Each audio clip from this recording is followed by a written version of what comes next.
Yo, yo, yo, what is going on, everybody? I am Hoops and Hip Hop, and welcome back to yet another episode of the Pokeblock Podcast. I believe this is the 12th episode, if I'm not mistaken, which is pretty crazy, and the other thing that's really crazy is the fact that we have got some actual, legitimate hype, just crazy awesome stuff to talk about because there was a new trailer that was dropped this week on Wednesday for Pokemon Sword and Shield, and it actually came earlier than I was expecting. If you remember in the last episode, last Friday, I talked about how I thought that we would get some information at Pokemon Worlds because that's happening, I believe it's like the 16th, 17th, basically in the middle of the month, and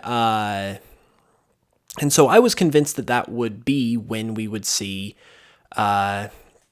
information, just because obviously the stage is big, it's a huge event that's Pokemon related, it just makes all the sense in the world. But they decided they didn't want to go that route. They wanted to go ahead and just launch it this week and reveal it this week, and so that's what we got. And I'm definitely not going to complain because I'll take Pokemon information whenever they want to give it to us, especially if they want to give it to us sooner rather than later. So I definitely, it's always funny because they always talk about, or they always announce, usually most of the time, when they are going to reveal new stuff. Like they'll say, hey, we're going to have a trailer, or we're going to have some information for you guys on this day at this time, and it's usually like a day or two ahead of time, basically just letting everyone know to mark your calendars.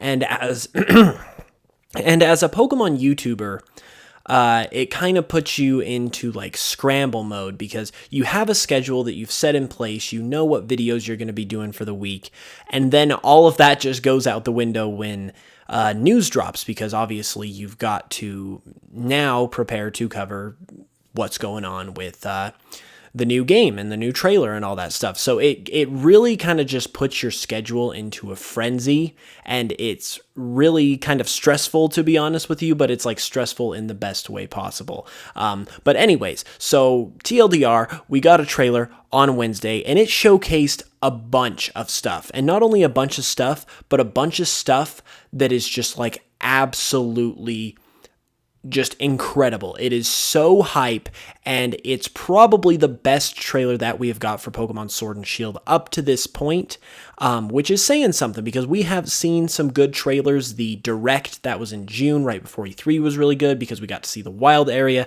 and all of that other stuff. Like that was really, really good, but this one definitely brought the hype. They definitely swung for the fences. They gave us the knockout punch. I've been using these analogies like literally all week, but that's what they did. They really just went for the grand slam, so to speak, and gave us something that could just basically blew all of our minds. Like it really did a lot to bring up the excitement of this game and kind of dispel some of the worry and the criticisms a little bit, which is so refreshing because this whole release period for this game has been a bit bittersweet because of that. So to see everyone just be able to be hype and be like excited, even if it's for one day, is really, really cool. So I really enjoyed that. But like as far as what got announced that just made it so good, I'm sure you guys know already if you follow me at all, or if you are just kind of paying attention to Pokemon at all. But I'll go ahead and give you guys kind of like my general thoughts really quick, and then I'm going to get into what I think this means for Pokemon Sword and Shield overall, and why I think it just confirms without a shadow of a doubt that these games are going to be fantastic and incredible and amazing. And yeah, that's what we're going to be doing in this podcast today.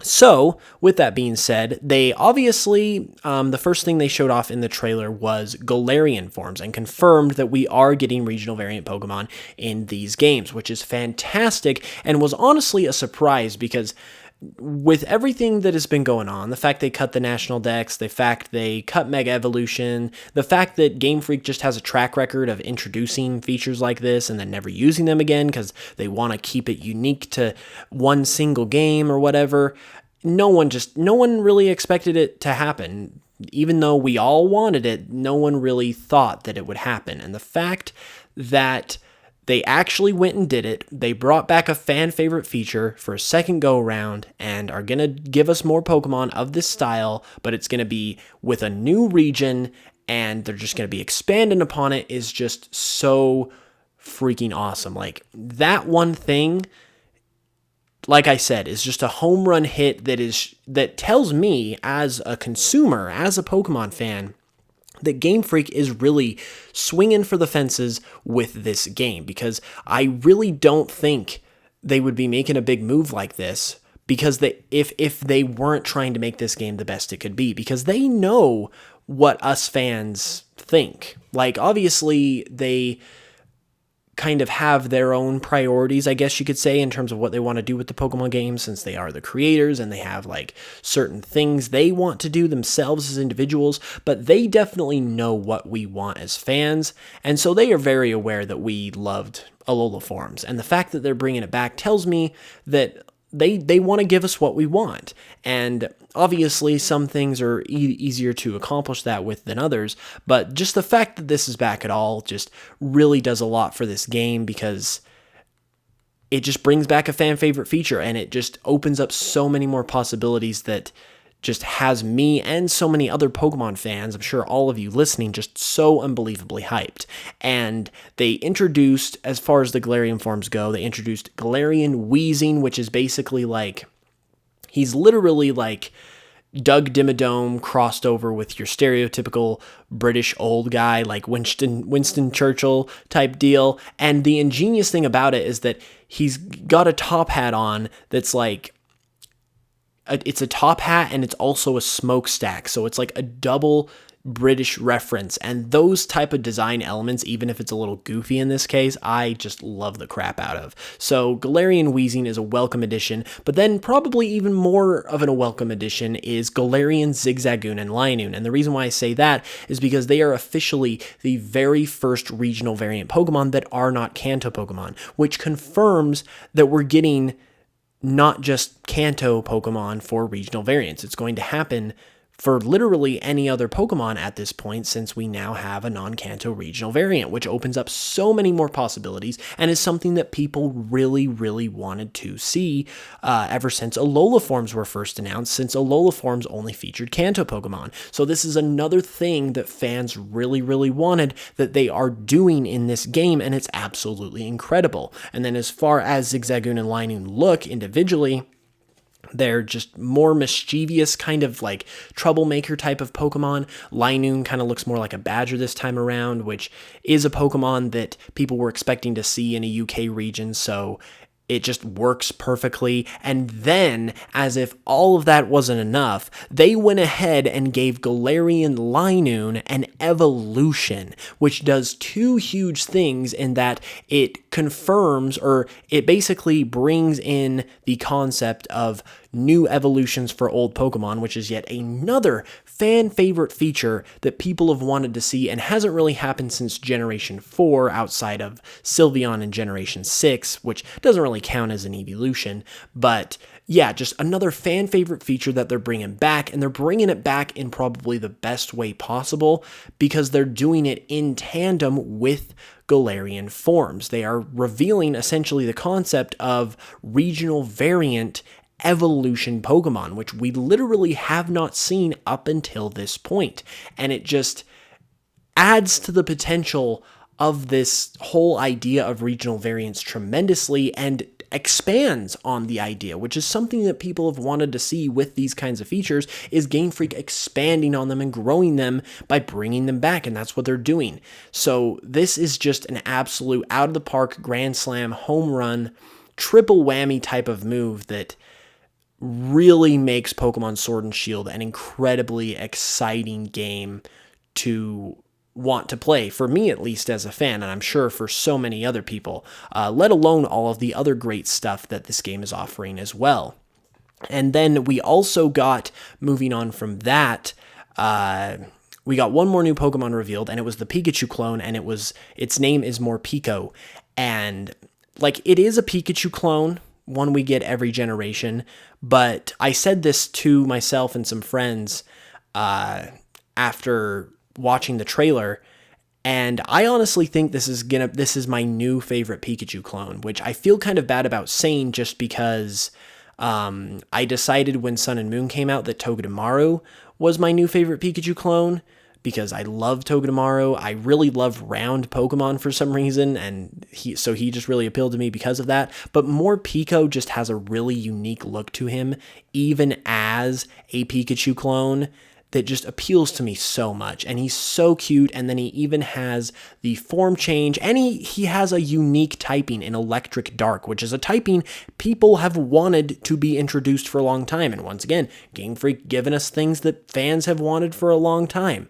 And then just the icing on the cake, with its two modes, one of its modes, or forms, if you will, is called Hangry Mode, because the form is based around it being hungry and angry. And the fact that hangry is a term that is used in Pokemon is just absolutely incredible. It's fantastic. And I just could not be more happy and excited and elated with everything that this trailer showed. And speaking of things that I was absolutely elated about, we also got the introduction of 2 new rivals. So there's more than just one rival in this game, and the 2 rivals they showed, once again, are home run hitters. They're absolutely home run hitters. And the reason why is because, first off, we have the first of the 2 new rivals, and his name is Bede. Now, legitimately, this guy looks like a freaking grandma. I'm not going to discount that. He looks like an old grandma. I thought at first that he was a grandma, and I thought he might even be based on like the Queen Elizabeth. I was going to say the Queen of Elizabeth. The Queen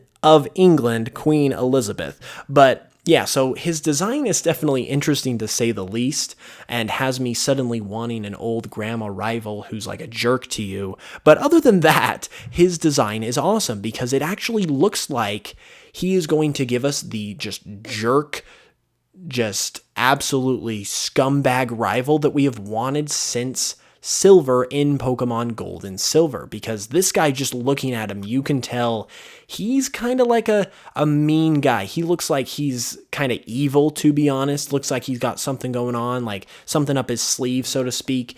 And he just looks like that kind of mean jerk rival who thinks he's better than you, who's kind of cocky, arrogant.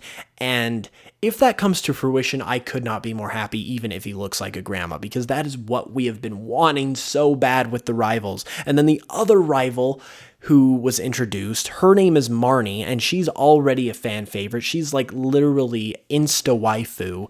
And that makes her a great character in and of itself, just because she's a great looking character in terms of her design. But the other thing that makes her so great is that she's got such a unique appeal to her. Like, she's not like necessarily a cocky jerk rival, but she doesn't necessarily need to be if Bede is going to fill that role. And she is described on the Pokemon website as having a competitive side, and she also wants to she wants to become the champion of the Galar region to accomplish a specific, like a certain goal, is how the website describes it. And that's very interesting because that shows she's got something specifically in mind. She has a specific motivation. And that is the really cool thing about all the rivals, is they all have a distinct motivation for wanting to become champion, which we've never ever seen with the rivals before. It's always they either want to just generically become the best or whatever, and that really doesn't amount to anything because it's just like they're just there, it's kind of filler, or they're like even more of a kind of just throwaway rival where they want to like have the best Pokemon dance team like Tierno does in X and Y, and that doesn't mean anything for the game at all. It's just like a character trait. But this time around it actually means something, because we got Hop, who wants to become the champion because his brother is the champion, so he has motivation.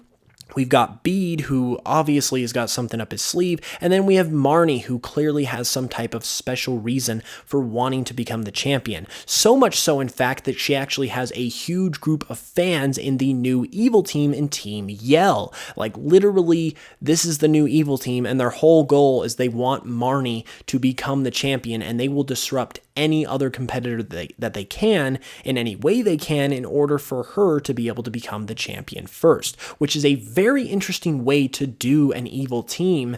And it just makes her as a rival even more interesting because she's like associated with the evil team, but she's not necessarily a part of it. At least it doesn't look like that is the case right now.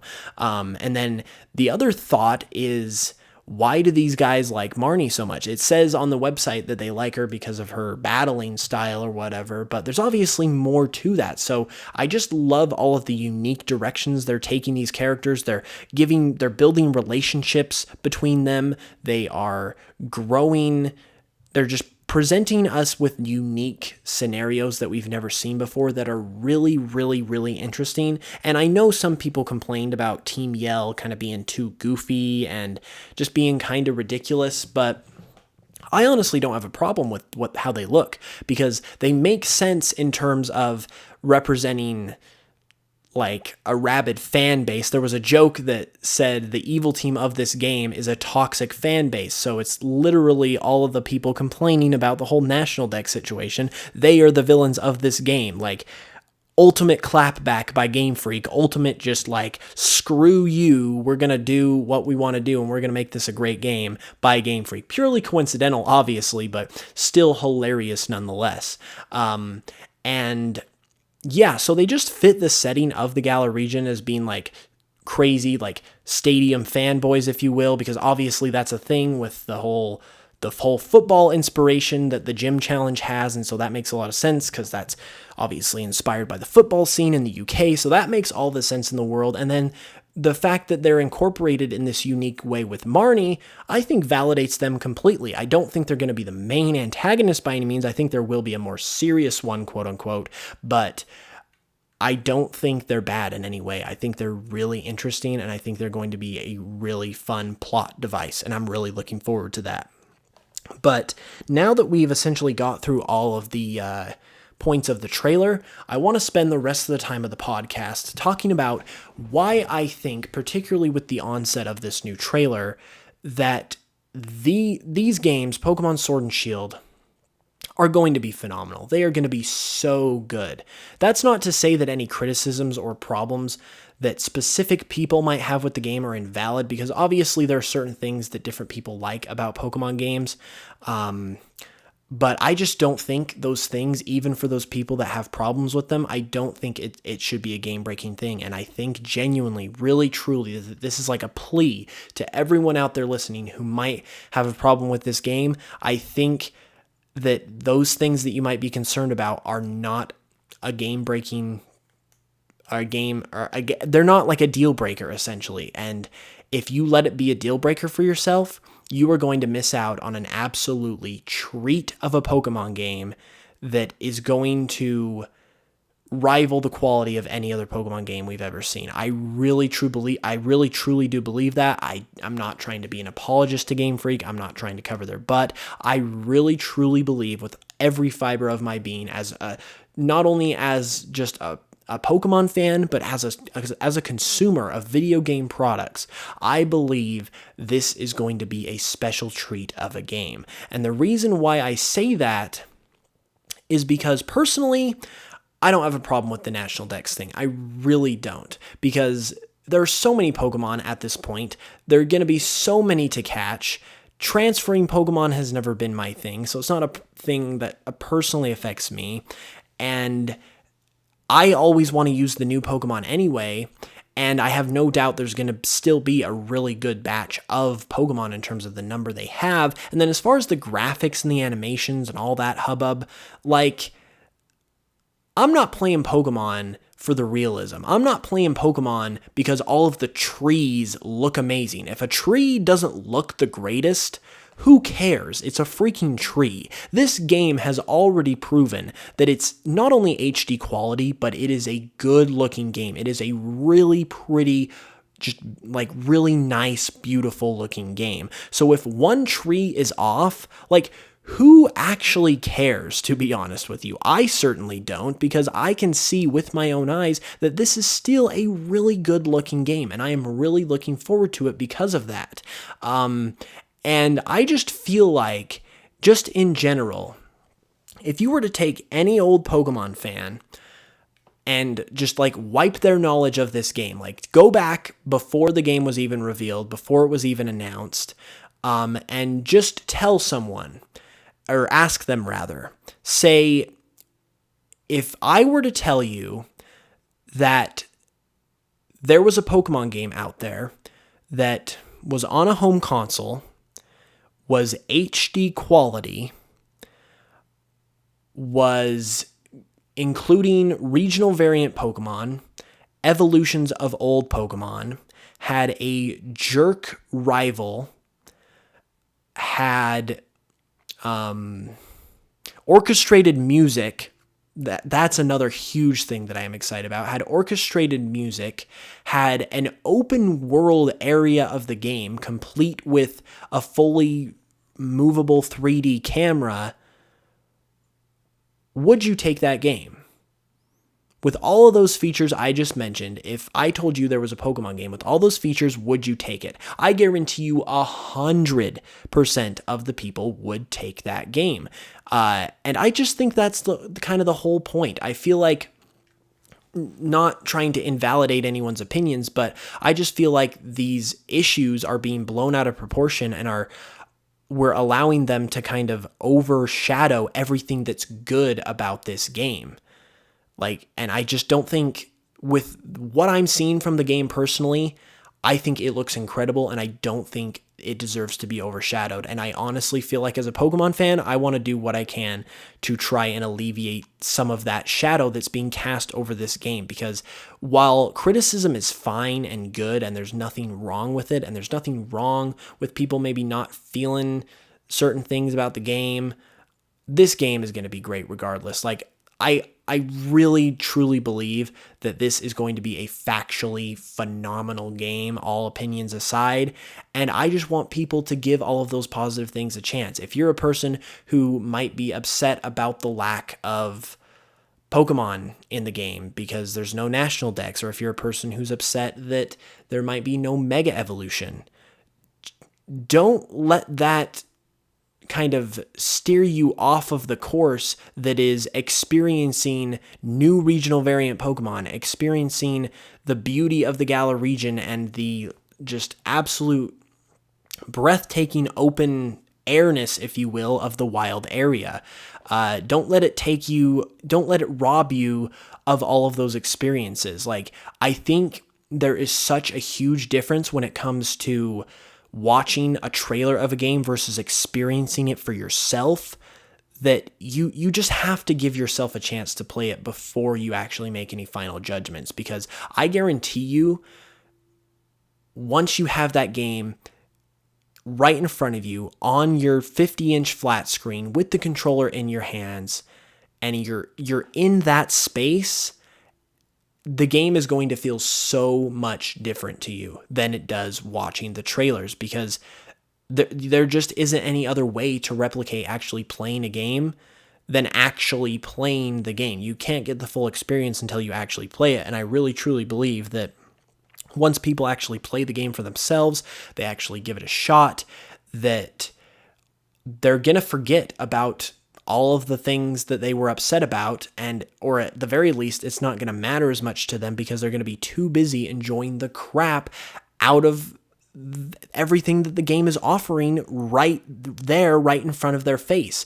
I just really think that this game, from top to bottom, if we go through it top to bottom, there is just everything about this game is just so phenomenal. I can't even begin to describe how excited I am. The new Pokemon that have been introduced for the Galar region look incredible. The region itself being based on the UK, the flavor, the culture, the overall beauty of it being the first HD Pokemon game ever is beautiful. The fact that this literally is the best looking Pokemon game we have ever seen, regardless of whether or not you think trees are important, this is still the greatest Pokemon game, visually speaking, that we have ever seen. The fact that we're getting orchestrated music in this game, that is going to immerse the crap out of you. And it's going to immerse the crap out of you because not only is it orchestrated, but it's going to be UK-inspired music. Meaning it's going to be very folksy sounding, it's going to be very rustic, and there's going to be freaking bagpipes. We've already heard that there's bagpipes in this game, and my gosh, Like, the little bit of those bagpipes that I have heard, it honestly takes me away to a happy place. I can't even describe to you guys how happy that makes me to hear bagpipes in a Pokemon game. And moving on down the line, like, this game is proving to be incredibly depth in terms of its gameplay, because now not only do we have regional variants, like I said, we've also obviously got Dynamaxing, Gigantamaxing. There's the new Pokejobs feature that incorporates like different corporations and businesses of the Galar region that you can send your Pokemon to help get experience. There's the story that's proving to be very interesting, where you've got everyone striving to be the champion. You've got multiple rivals who are all interesting and they're dynamic, and they all have like their own motivations and goals. And it seems like there's some shady stuff going on behind the scenes with the gym challenge. It might seem like there's some corruption maybe even going on. There's just so much that is going on in this game, from the character relationships to the quality of the Pokemon to the game mechanics, so many of which are things that people wanted in this game. They wanted them to be brought back, and now they're being brought back. I just think, even though I personally don't think the quote-unquote negatives that are being criticized are that negative to begin with, even if I count them as negatives, I just think there is so much more positive going on here that it completely outweighs anything that is negative. And my plea to just anyone who might be on the fence is, one way or another, give it a shot to where you can sit down with the game right in front of your face, and you can actually have your own personal intimate playthrough with the game. Like, give yourself a chance to experience it for yourself, and I guarantee you'll be swept away. You will be swept away, and you are actually going to really enjoy it, and the things that you were worried about aren't going to seem like as big of a deal, because you're going to be having too much fun. I just think that's what it comes down to. And if you do end up playing the game and you still don't like it, if the National Dex ruins the whole game for you, if that one single tree that doesn't look like you think it should look like, if that just ruins your whole experience with the rest of the game forever, then, I mean, I can't argue with you because you're entitled to your opinion, but I just don't think those scenarios are going to happen if you are rational with yourself and if you actually give the game a fair shot. And that's what I think the game needs, is just a fair shot. I think it's getting a bad rap at this point. I think the criticisms have got out of control, and I just want to do what I can, as with the voice that I have, to maybe just get people to give this game a chance, because I think we are in for an amazing, incredible, just absolute treat of a Pokemon game. I cannot tell. I've never really felt this way about a Pokemon game in the pre-release period. I've always been hyped for Pokemon games, obviously, but I've never felt like a Pokemon game, like, in terms of just like the anticipation for it, I've never felt that one could be as truly special as I feel like this one could be. And that's even with all of the concerns that have been brought up. I really, truly feel so strongly about how good this game can be. And I just want people to give it a chance. I just want people to give it a fair try, because I think that's going to make all the difference in terms of your opinion if you are on the fence. And I think the game will prove itself. I think it really is going to I think it's going to show people that it is a great game. I think it's going to prove them wrong, and I just want people to give it a chance. But that pretty much is all the time we have for this week's episode. So I want to thank you all for listening wherever you are listening, whether it's iTunes, Spotify, YouTube. Thank you so much. If you enjoy the show, follow wherever you are listening. Subscribe on YouTube. If you're on YouTube, give me a comment below. Let me know all of your thoughts. Tell me if you're excited about the game, and that's pretty much it. Obviously, we will be back next Friday with another podcast. We'll be talking about, I honestly, I'm not sure what we'll be talking about. Maybe Sword and Shield, maybe something else, but it's going to be a great time, as it always is here.